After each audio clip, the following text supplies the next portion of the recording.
Naam, uhali gani mtazamaji wa TVE, karibu katika taarifa ya habari tukujuze yale yaliyojiri tulokuandalia katika chumba cha habari. Mimi ni Godwin Maanja. Nitaka kusomea habari za kitaifa na kimataifa. Habari za biashara zitasomwa na Nezia Masinde, na kwenye habari za michezo tutakuwa naye Wahabili Mei. Karibu hadi tamati. Kifuatacho ndani ya TVE habari. Rais wa Zanzibar Daktari Hussein Ali Mwinyi asisitiza serikali kuendelea kuimarisha miundombinu ya sekta ya elimu.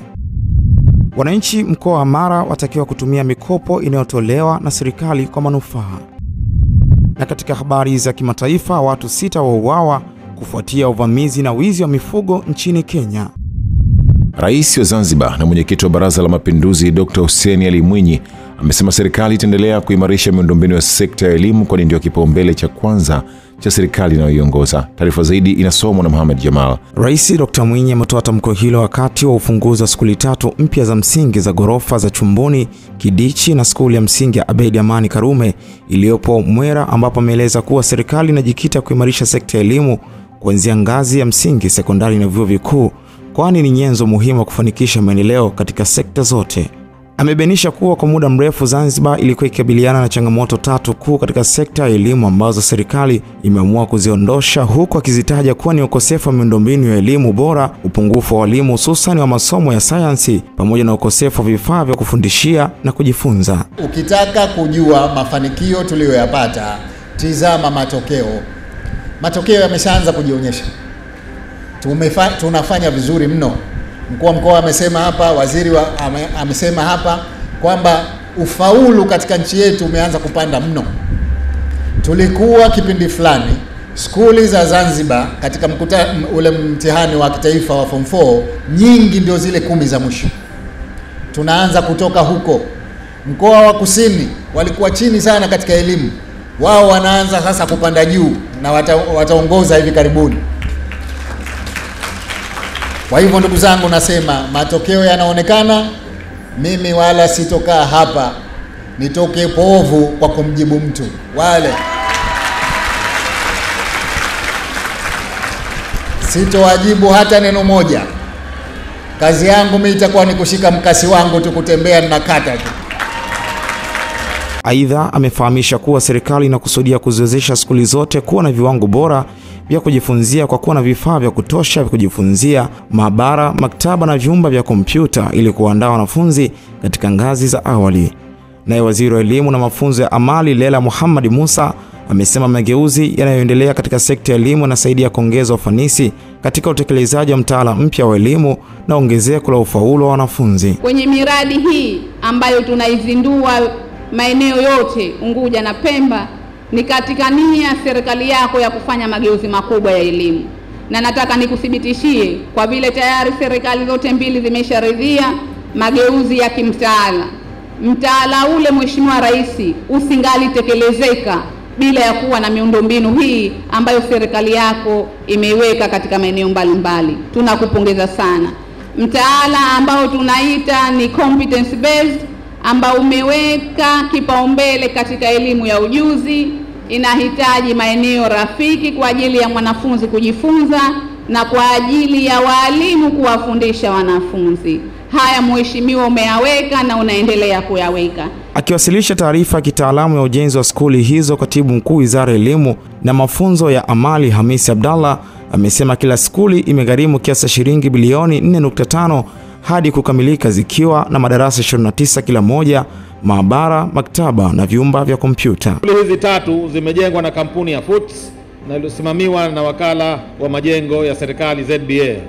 Gharama ya kila skuli ni bilioni 4.5 kwa mujibu wa mkataba.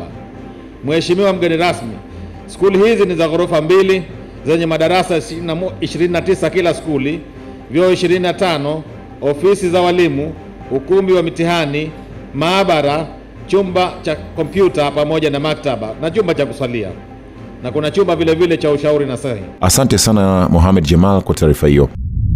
Serikali kupitia Wizara ya Nishati imebainisha kuwa itaendelea kusimamia shirika la umeme nchini TANESCO na wakala wa kusambaza umeme vijijini REA ili kutoa huduma bora na nafuu za nishati ya umeme katika maeneo yote nchini.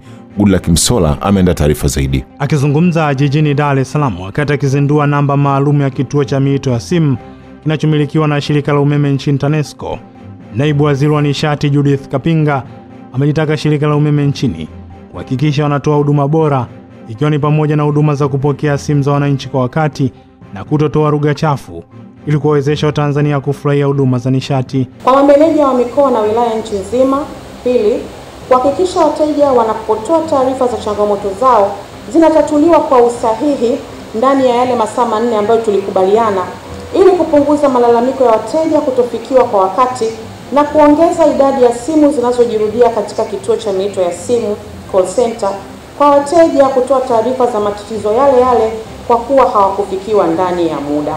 Tatu, kwa uongozi wa shirika kuendelea kukisimamia kituo hiki cha miito ya simu kwa karibu, kwani kinabeba taswira chanya ya utoaji wa huduma zetu, na inapotokea mtu mmoja kutoa huduma kwa ufanisi, basi kuchukuliwa hatua mara moja ili kuhakikisha wateja wote wanahudumiwa kwa ubora na kwa wakati. Kwa upande wake, makamu mwenyekiti wa bodi ya wakurugenzi wa shirika la umeme nchini TANESCO, Balozi Zula Bundala, amesema bodi ya uongozi wa shirika hilo itahakikisha inasimamia vyema shirika hilo liweze kuendelea kutoa huduma bora za nishati ya umeme kutokana na umuhimu wa nishati ya umeme kwa wananchi wa Tanzania. Umeme ndio kila kitu. Bila umeme, tangu maisha yetu binafsi nyumbani kwetu, majumbani kwetu, biashara zetu ndogo ndogo, zakati kubwa kubwa, na hata shughuli za kiuchumi katika ngazi ya taifa, zote zitakwama bila umeme. Ni kwa sababu hiyo upatikanaji wa umeme ni muhimu, na umeme huo sio tu uwe wa kutosha, bali pia uwe ni wa uhakika. Na pamoja na hayo yote, ni muhimu huduma ya upatikanaji wa umeme iwe nzuri, kwa maana huduma bora kwa wateja. Naye mkurugenzi wa shirika la umeme nchini TANESCO, Mhandisi Jisima Nyamwanga, amesema uzinduzi wa kituo cha mawasiliano cha miito ya simu ni utekelezaji wa maagizo ya serikali ili kurahisisha na kuboresha huduma, ambapo sasa watakuwa na uwezo wa kupiga na kuuliza bila malipo kupitia namba 180. Mara kadhaa huduma zetu zimewahi aidha kupungua kiwango ama kuweza kupatikana kwa viwango ambavyo vinakidhi, na jambo hili tuliliona kama shirika, lakini pia wizara kama msimamizi wetu na yenyewe ililiona jambo hili. Na wewe mwenyewe mheshimiwa mgeni rasmi umewahi kufika hapa mara kadhaa kuzungumzia jambo hili la kupungua kwa kiwango cha huduma inayotolewa kwa wateja wetu. Lakini si wewe tu, hata mheshimiwa naibu waziri mkuu ambaye ni waziri wa nishati amewahi kufika hapa mara kadhaa kwa sababu hii. Na mara zote mlipofika hapa mlituelekeza tusimamie kuhakikisha kwamba wateja wetu wanapata huduma ambazo zinaridhisha na tunaondosha malalamiko ambayo yamekuwa yakijitokeza. Hata hivyo, kwa mujibu wa serikali, kituo hicho cha miito ya simu kinachomilikiwa na shirika la umeme nchini TANESCO kina uwezo wa kupokea simu 15,000 kwa siku, huku malengo yakiwa ni kupokea simu 150,000. Asante sana Goodluck Msolla kwa taarifa hiyo. Mamlaka ya mapato Tanzania TRA imewafikisha mahakamani wafanyabiashara 77 kwa tuhuma za kukwepa kulipa kodi, huku watumishi 15 wa mamlaka hiyo wakifukuzwa kazi kwa kwenda kinyume cha maadili ya kazi katika kipindi cha miaka 4 ya serikali ya awamu ya 6. Pendo Mangala kutoka Dodoma anatuarifu zaidi. Kamishina mkuu wa mamlaka hiyo Yusuf Mwenda ameeleza hayo hii leo jijini Dodoma wakati akizungumza na waandishi wa habari kuhusu mafanikio na mwelekeo wa serikali ya awamu ya 6, ambapo amesema wamefanikiwa kuimarisha mfumo wa usimamizi wa kodi kwa kufanyia mageuzi ili uendane na mabadiliko ya sayansi na teknolojia. Weza kuwapeleka mahakamani walipa kodi waliokusudia kukwepa 77, na kesi zipo ambazo tumeshinda na zingine ziko kwenye hatua mbalimbali. Lakini tumekuwa tukipambana na wanaotoa risiti feki, na nichukue nafasi hii kuwaomba Watanzania na wafanyabiashara wasishiriki katika kununua risiti hewa na kuzitumia kupunguza kodi wanayolipa. hautasalimika. Utashindwa kujulikana sasa hivi, lakini baada ya muda utajulikana, kwa sababu katika vitu ambavyo havikwepeki ni kodi. Hata hivyo, Mwenda amebainisha kuwa wamefanikiwa kukusanya jumla ya shilingi trilioni 21.2 toka shilingi trilioni 11.9 katika kipindi cha mwaka 2021, ambapo ongezeko hilo la makusanyo ni sawa na 78%. Tumefanikiwa sana kupanua wigo na kuongeza makusanyo ya kodi. Kwa kupanua wigo, maana yake tunaongeza idadi ya walipa kodi, lakini hata wale walipa kodi waliokuwepo, kama alikuwa analipa 10 sasa analipa 20. Huko nako ni kupanua wigo, na kupanua wigo kunathibitishwa na ongezeko la makusanyo, kwamba katika kipindi cha miaka 4 ameweza kusimamia nchi yetu, lakini na taasisi yetu kuweza kuongeza makusanyo ya kodi kwa 78%. Kwa upande wake, msemaji mkuu wa serikali Gerson Msigwa, ambaye pia ni katibu mkuu wa Wizara ya Utamaduni, Sanaa na Michezo, amewataka wananchi kulipa kodi ili kuchochea maendeleo ya uchumi. Ya taifa ya 25-50. Lakini ndugu zangu wa Tanzania, ukweli ulio wazi, hayo yote hayawezi kufanikiwa kama hatulipi kodi. Na ni vizuri kila Mtanzania akajua akilipa kodi amejijenga yeye mwenyewe. Manake mtu asidhani kwamba nikilipa kodi anakwenda kula msigo, anakwenda kula nani. Hapana. Kodi ndio inayorudi kutuhudumia sisi wenyewe. Asante sana Pendo Mangala kwa taarifa hiyo. Mradi wa maji wa Ziwa Victoria unaotekelezwa na serikali katika vijiji 5 vya halmashauri ya wilaya Shinyanga utakaogharimu zaidi ya shilingi milioni 800 utaenda kuondoa tatizo la kukosekana kwa huduma ya maji katika vijiji hivyo. Mwamvita Mkondo ameandaa taarifa zaidi kutoka mkoani Shinyanga. Wakizungumzia adha wanazokuwa wakipata wakati wa kwenda kutafuta maji, wakazi wa kijiji cha Liagiti, kata ya Liabukande, halmashauri ya wilaya Shinyanga, huku wakisema kuanza kwa utekelezaji wa mradi huo utawezesha kufanya shughuli za kiuchumi kutokana na kufuata maji umbali mrefu. Matatizo ya hapa Liagiti, tunasumbuka sana na maji. Yaani maji tunayafuata mpaka Liabukande, katani huko.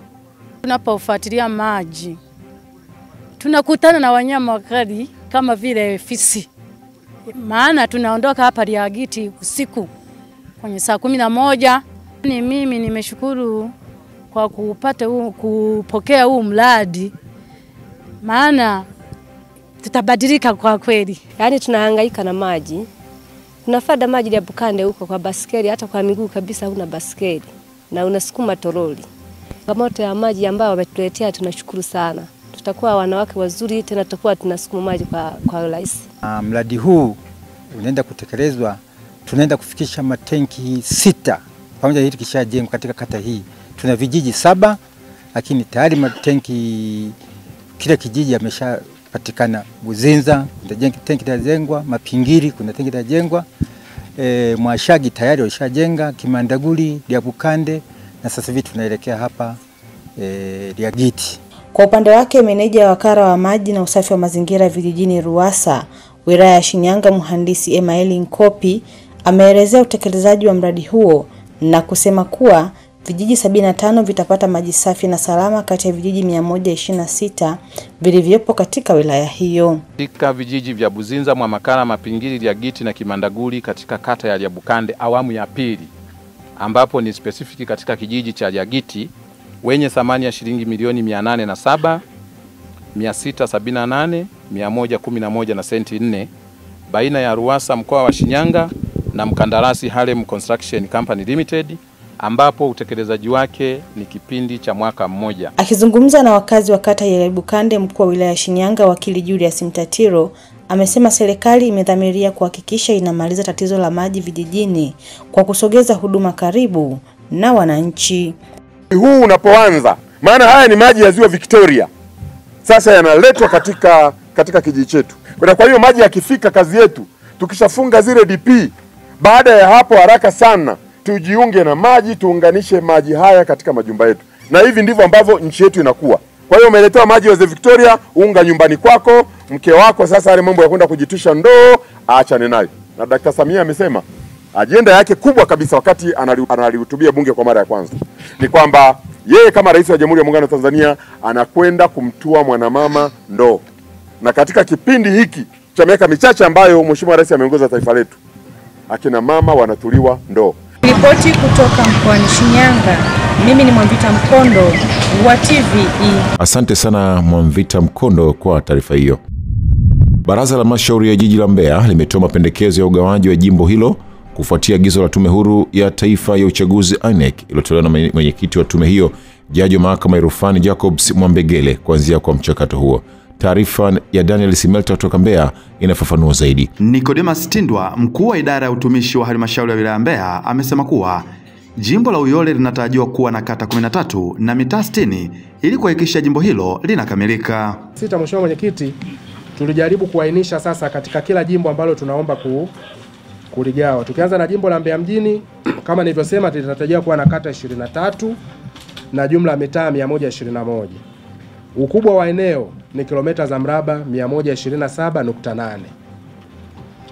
Lakini kwenye idadi ya wakazi tunategemea kuwa na wakazi 254,746 na makadirio yao ya population projection ni 320,907. Kwa upande wa jimbo la Uyole, Mheshimiwa Mwenyekiti, jimbo hili tunalipendekeza kuwa na kata 13 zenye jumla ya mitaa 60. Kwa upande wake, mkuu wa kitengo cha ukaguzi wa ndani Mbeya Jiji Semkiwa Hatibu amesema kuwa wao wameonelewa kuwepo kwa mgawanyo wa jimbo la Mbeya mjini, huku katibu tawala pamoja na naibu meya wa jiji la Mbeya wamezungumzia kuhusiana na swala hilo.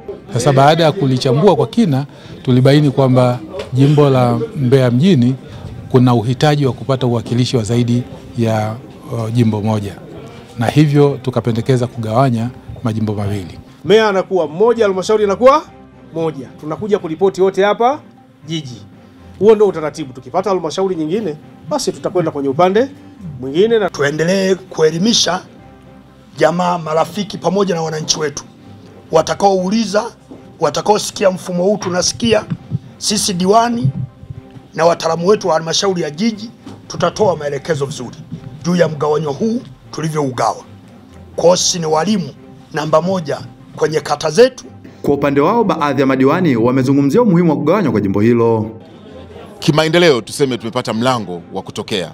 Ni kwamba wabunge wakiwa wawili, kila mbunge akaenda kusakama chake akilete kwenye jiji letu, kila mmoja akasakama chake akishushe Uyole, kwa kweli maendeleo yataenda kwa kasi sana. Muundo tulioufanya leo hapa kuhusiana na ugawaji wa kuongezea jimbo lingine, hili swala tulikuwa tunakiunalo toka muda mrefu sana, lakini hatimaye Mungu amesaidia, tumeshapata tayari, tunaenda kugawanya kuwa majimbo mawili. Na kugawa majimbo mawili kwa maana nyingine ni kwamba kuongezea maendeleo ndani ya jiji letu. Ripoti kutoka jiji la Mbeya, mimi ni Daniel Simelta, TVE Habari. Asante sana Daniel Simelta kwa taarifa hiyo.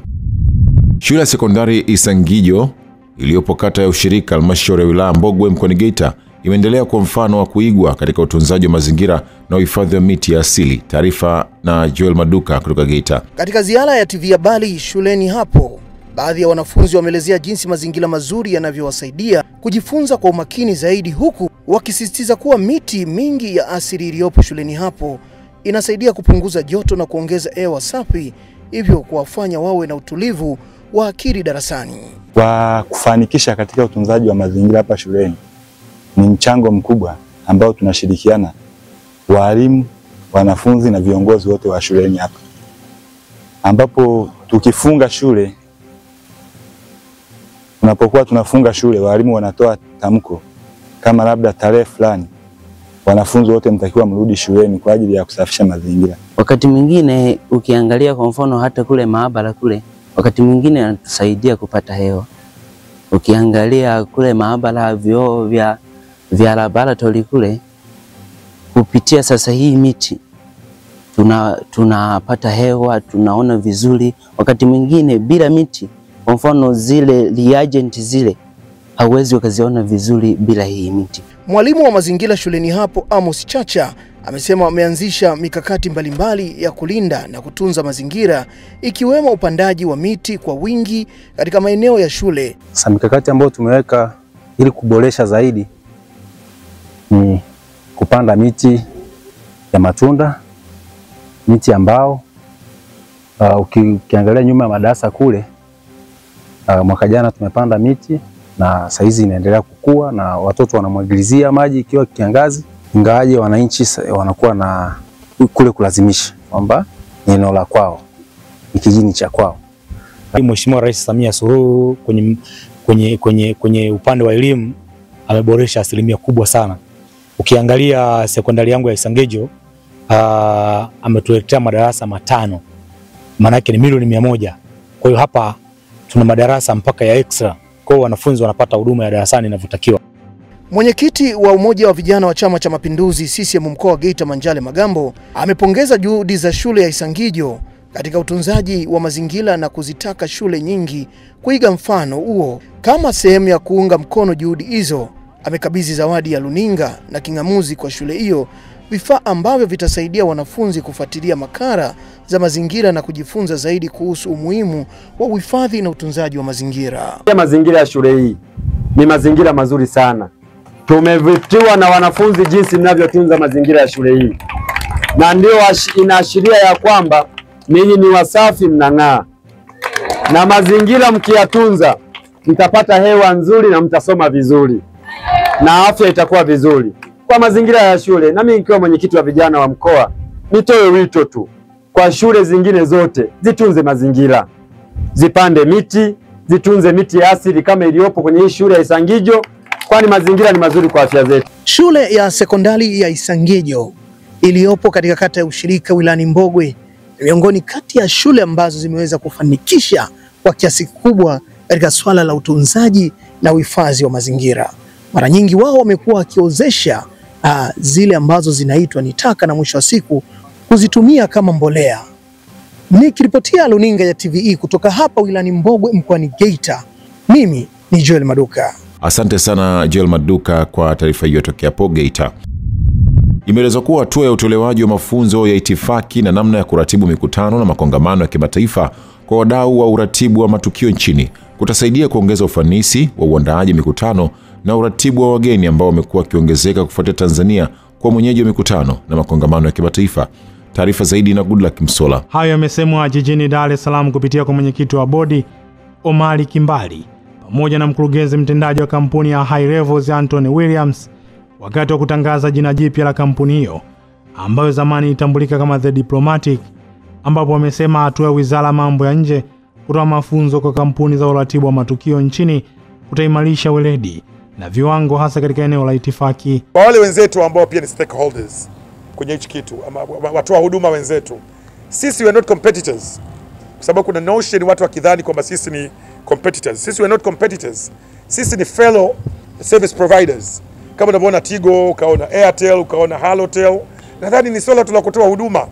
Kwa hiyo hakuna haja ya mtu kuwa na hofu kwamba uwepo wa High Levels sasa umekuja kuondoa riski za watu wengine. Hapana. The stake is too big. Hii stake ni kubwa mno. Yaani huyu ng'ombe ni mkubwa mno. Kwa kiango wa macho, mmoja atachukua paja, mwingine atachukua kichwa, mwingine atachukua mapupu. Sisi hata tukipata utumbo unatutosha. Hatuna tabu sana kupata stake. Sisi tuko katika kusaidia tasnia hii watu wapate huduma. Tunapenda kuwashukuru na kuwaahidi Watanzania wote huduma yenye weledi, uaminifu na viwango vyenye ubora unaostahili. Katika shughuli zetu tunazozifanya, tunafanya shughuli za kijamii kama vile harusi, mikutano, makongamano ya sherehe mbalimbali. Ili kupata huduma zetu zinazopatikana kwa gharama rafiki na ubora wa hali ya juu, tafadhali wasiliana na The High Levels Events Management Tanzania Limited. Ofisi zetu ziko hapa Masaki. Leo tuko ofisini kwetu hapa ni Kahama Road, DTB. Nadhani DTB ni opposite na ofisi yetu tu hapa. Kwa ukifika DTB umefika Masaki, umefika High Levels. Kwa upande wake Anthony Luvanda, mmoja wa wadau wa tasnia ya uratibu wa matukio, amewataka wadau wa tasnia hiyo kuendelea kushirikiana ili kuendana na mahitaji yaliyopo kwa sasa, kufuatia Tanzania kuwa na idadi kubwa ya mikutano na makongamano ya kimataifa ambayo yanataka ushirikiano wa pamoja baina ya kampuni ili kutoa huduma zilizo bora. Nimefurahishwa sana kwa sababu sasa tunaongeza nguvu katika soko na kuweza kuwawezesha Watanzania wenzetu waweze kuwasaidia wale ambao wanahitaji kuplan events ili waweze pia kuwa na tunasema weledi zaidi katika kuendesha haya matukio. Na nchi yetu imebarikiwa, ina mikutano ya kimataifa, lakini pia makampuni binafsi sasa yanakuwa na matukio mengi ambayo watu wa makampuni hawahitaji kuhangaika kumanage shughuli wakati sisi tupo. Kwa tuna manage kwa niaba ya makampuni, au pia hata kama wana harusi yako binafsi, tunataka wanakamati pia wawe na muda wa kusherehekea sherehe yao. Sio tena wanakamati umekaa kwenye kikao, umeplani, afu siku ya shughuli tena unaanza kusimamia wageni wameingia wapi, nani kapata hiki. Kwa hivyo tunataka tuwape ahueni wa Tanzania waweze kufurahia matukio yao. Nao baadhi ya wahudumu katika eneo la itifaki na mikutano wameshukuru serikali ya Tanzania kwa kutoa mafunzo hayo ambayo wanaamini yakiungana na mafunzo waliopewa darasani yatawezesha kutoa huduma bora kwa wageni. Kiuhalisia tuna timu nzuri, timu bora yenye ufanisi ambao wamebobea katika masuala ya kidiplomasia. Tupo vizuri na tuna imani katika kazi ambayo tunaenda kuifanya, tutaenda kuifanya kwa ufanisi zaidi na ya kipekee kuwahi kutokea.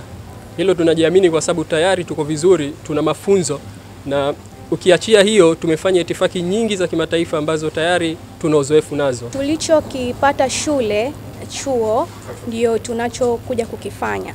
Kwa hiyo tunahitaji ushirikiano wenu katika jambo hili letu, na tumejipanga vizuri kutokana na mabadiliko yaliyofanyika. Tumepata nguvu zaidi ya kufanya vizuri zaidi.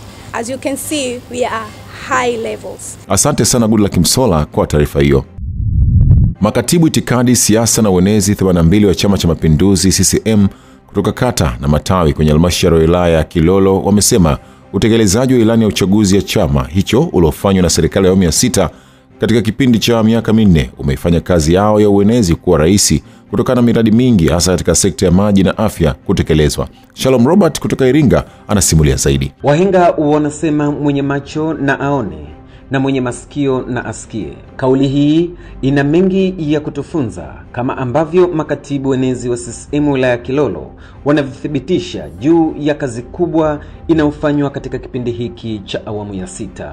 Yaani sisi tulikuwa tuna shida ya maji, lakini maji kwa kweli saizi yako barabarani. Kwa mfano kama mimi yako nyumbani, nimevuta yako nyumbani, ndo ambao tunamshukuru Mama Samia Suluhu kwa nafsi yake aliyoifanya, yani kwa kazi anayoifanya. Tunaombea baraka njema. Wananchi wa Ng'ang'ange kwa ujumla wamefurahia sana mradi wa maji kuwepo katika kata yao, kwa sababu maji yanapatikana sehemu za mabonde na kuna milima sana. Unakuta kuna wazee walio wengi hawawezi kufika mtoni kuchota maji. Kwa hiyo swala la maji lilikuwa linasumbua. Hapa tunazungumza na mbunge wa jimbo la Kilolo. Kwa kuwa hakuna kijiji ambacho hakijaguswa, hamna kata ambayo haijaguswa na miradi lukuku na mabilioni ya fedha yanayotokana na juhudi zilizofanywa na Mheshimiwa Rais Dr. Samia Suluhu Hassan. Sisi watu wa Kilolo, wananchi pamoja na viongozi, tunajua na tunakubaliana kwamba Mheshimiwa Rais Dr. Samia Suluhu Hassan, yeye sisi tutamlipa mitano tena kwa kura za kishindo, na tutatoa shukrani zetu wakati wa uchaguzi utakapofika. Na hapa yakatoka maelekezo. Nyie viongozi, kazi yenu sasa ambayo mnayo uenezi ni kuhakikisha heshima ya Chama cha Mapinduzi kwenye ngazi ambayo inatoka inatamalaki. Heshima ya Daktari Samia, mwenyekiti wetu wa CCM taifa, inatunzwa na nyie uenezi. Si ndio? Heshima ya nembo ya CCM, heshima ya katiba hii ya CCM itatunzwa na nyie wenezi. Mtazamaji, haya yameelezwa katika semina ya mafunzo elekezi kwa viongozi hao kutoka maeneo mbalimbali ya wilaya ya Kilolo. Asante sana Shalom Robert kwa taarifa hiyo. Mtazamaji, hii ni taarifa ya habari na mimi ni Godwin Mawanja. Tupate mapumziko mafupi kisha tutaendelea na taarifa ya habari. Kifuatacho ndani ya TVE habari. Wananchi mkoa wa Mara watakiwa kutumia mikopo inayotolewa na serikali kwa manufaa.